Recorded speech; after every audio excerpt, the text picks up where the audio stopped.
So the garden is graciously funded by the Steele Foundation, and it's part of the larger strategic plan of the Desert Botanical Garden.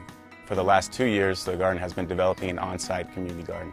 So the idea at the beginning was to figure out how do we actually start a community garden here internally, become experts on management and growing in this desert environment, and then how can we export that knowledge out to existing efforts out in the community.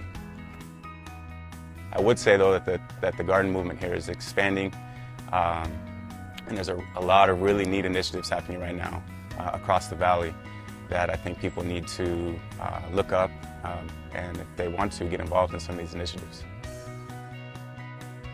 People should try to grow anything that they can. I think that's part of the experiment of gardening, and that's how you learn.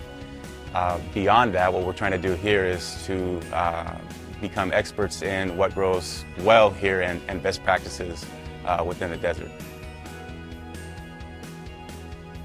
A lot of people are from other places that are in Phoenix, and the common response I get is that we can't grow stuff here like we can in the Midwest.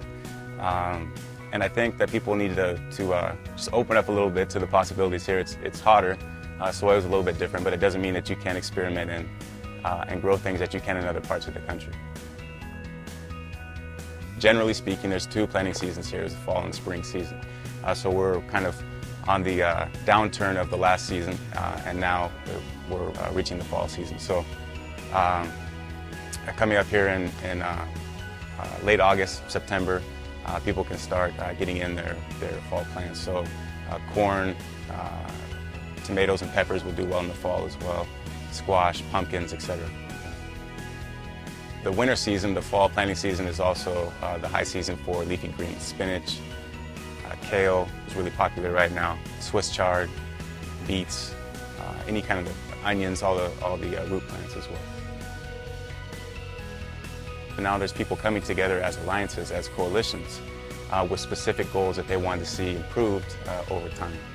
So if that's reducing diabetes or obesity rates, if it's increasing intake of fresh fruits and vegetables amongst children, there's people starting to make a move towards more of a strategic effort specifically centered around gardening. And I think it's really encouraging, and I look forward to supporting those efforts.